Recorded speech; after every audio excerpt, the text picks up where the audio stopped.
Halo semuanya, salam kenal. Gue Fijar. Selamat datang di channel gue. Ini adalah video pertama gue yang mungkin teman-teman nanti akan melihat ada beberapa seri ya yang akan gue share. Jadi mungkin gue akan tujukan channel gue yang sekarang ini untuk sharing knowledge terkait dengan learning technology. Jadi pastinya ini adalah ada beberapa campuran asumsi dan opini ya teman-teman. Pasti gue yakin teman-teman punya pemikiran ataupun mungkin knowledge yang di atas gue ya secara langsung. Apalagi mungkin bapak dan ibu yang sudah memiliki posisi-posisi yang punya pengalaman lebih dari 10 tahun atau 20 tahun.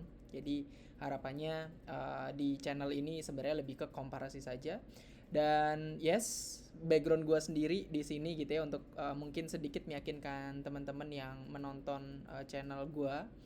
Jadi background gue sendiri memang kurang lebih sudah 7 tahun ya di learning technology. Memang lebih banyak di konsultan untuk provide learning technology.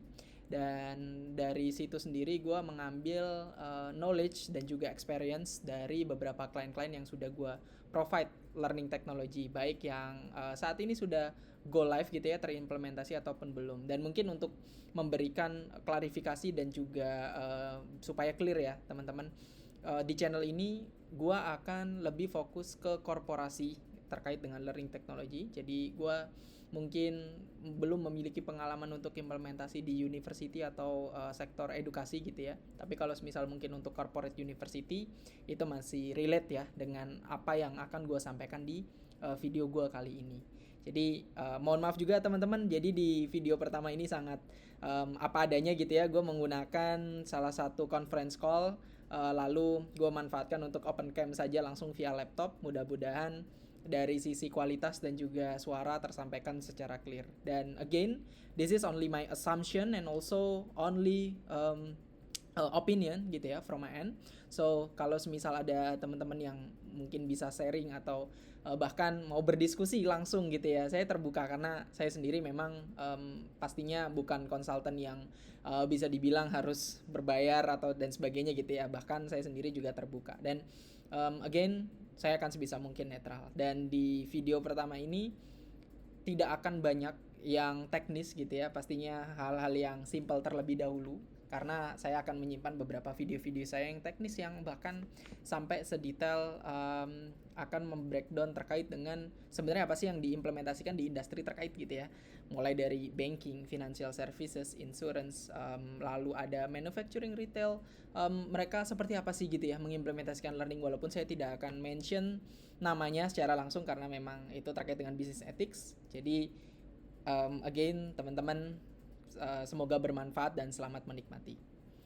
Oke, jadi kalau misal yang teman-teman lihat di sini ya, gue sendiri akan menggunakan PPT terlebih dahulu untuk sharing terkait dengan what is learning management system gitu ya, LMS, yang bahkan specifically di Indonesia. Jadi gue udah yakin teman-teman yang nonton di sini, apalagi yang mungkin bahkan jangankan mereka sudah jangankan mereka harus bekerja dulu, bahkan dari jenjang pendidikan di kuliah gitu ya, mereka sudah mengenal apa itu LMS, Learning Management System. Jadi Learning Management System sendiri itu adalah hal yang lumrah yang sudah digunakan oleh perusahaan-perusahaan besar, karena sejatinya Learning Management System sendiri itu hal yang dulunya nggak wajib, sekarang jadi wajib.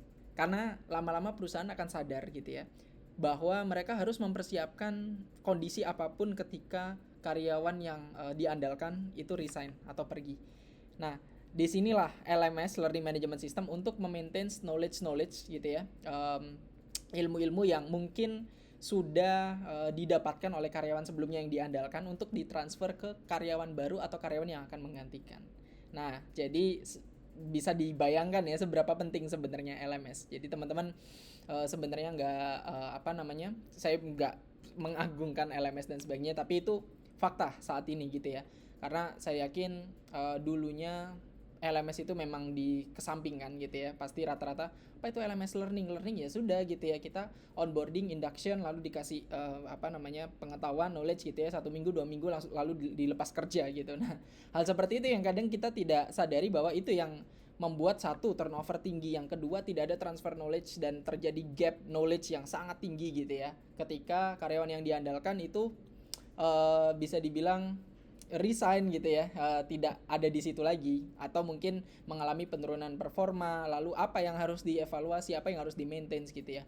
Nah, disitulah letak dari learning management system itu sendiri untuk memanage hal-hal tersebut gitu, yang mungkin tidak bisa dimanage oleh sistem-sistem yang sifatnya operasional, yang mungkin teman-teman ketahui seperti ERP, HRMS gitu ya, itu sifatnya database dan administratif. Oke, memang ada beberapa PMS dan juga TMS ya, Talent Management System dan Performance Management System, tapi mereka tidak spesifik untuk mendevelop secara knowledge. Itulah LMS, Learning Management System. Nah, Learning Management System ini sendiri memang saat ini sudah berevolusi ya sebenarnya. Nanti akan gue coba elaborate di video gue yang selanjutnya. Jadi tidak hanya sekedar kita menaruh konten gitu ya, lalu mereka belajar mandiri. Nah, jadi mereka tidak hanya sekedar belajar mandiri saja gitu ya, menonton video, tapi LMS sendiri sekarang berevolusi untuk masuk ke ranah talent management system TMS gitu. Jadi bisa memanage hal-hal yang sifatnya bisa memprediksi talent mana yang bisa menggantikan, bahkan yang readiness-nya di posisi yang diinginkan itu terlihat gitu. Nah, itu nanti akan gue elaborate, namanya adalah nanti saya masih rahasiakan. Oke. Nah, jadi learning management system perannya kurang lebih seperti itu, dan mungkin di video pertama ini tidak ada yang teknis, sesimpel saya menunjukkan kata-kata LMS, learning management system, karena saya ingin memberikan konteks gitu ya, saya atau gue ini bingung ya saya jadinya. Jadi gue sendiri di sini akan memberikan konteks supaya di video pertama ini bisa menjadi reminder saya sendiri juga gitu ya, bahwa saya ingin membahas ini sampai tuntas, dan mungkin di video-video selanjutnya bisa keluar dari terkait dengan pembahasan LMS ataupun di luar dari LMS gitu ya. Jadi mungkin ya saya akan sharing apa yang ada di otak saya dan juga expertise saya saat ini. Dan ya saya saat ini juga saya sedang menjalani training master trainer juga, walaupun saya sebagai consultant only, tapi saya juga berusaha untuk certified di dalam bidang ini juga. Saya ingin merasakan gitu ya, jadi teman-teman trainer, walaupun saya sendiri juga mungkin pernah gitu ya menjadi trainer di beberapa perusahaan. Jadi teman-teman stay tune, mudah-mudahan bermanfaat gitu ya untuk sesi hari ini. Dan mungkin kalau misal ada beberapa hal yang salah mungkin bisa diingatkan juga gitu ya, atau mungkin secara functionalities dari LMS sendiri bisa teman-teman tambahkan sebenarnya apakah apa yang saya ucapkan gitu ya. Satu, LMS sendiri ini akan tidak hanya sekedar memaintain knowledge gitu ya, tapi sampai ke talent readiness. Apakah teman-teman setuju LMS bisa sampai ke arah talent readiness atau talent management system, minimalnya nyerempet gitu ya sampai ke TMS? Karena saya yakin LMS yang di pandangan teman-teman gitu ya, apalagi yang sudah menggunakan beberapa LMS yang free source gitu ya, saya sebutkan satu mereknya yaitu Moodle, pasti fiturnya sederhana, tidak se advance talent yang ada di HRMS gitu ya. Jadi ya nanti kita bisa diskusikan. Oke, thank you semuanya. Semoga bermanfaat. Sampai bertemu di video selanjutnya. Terima kasih.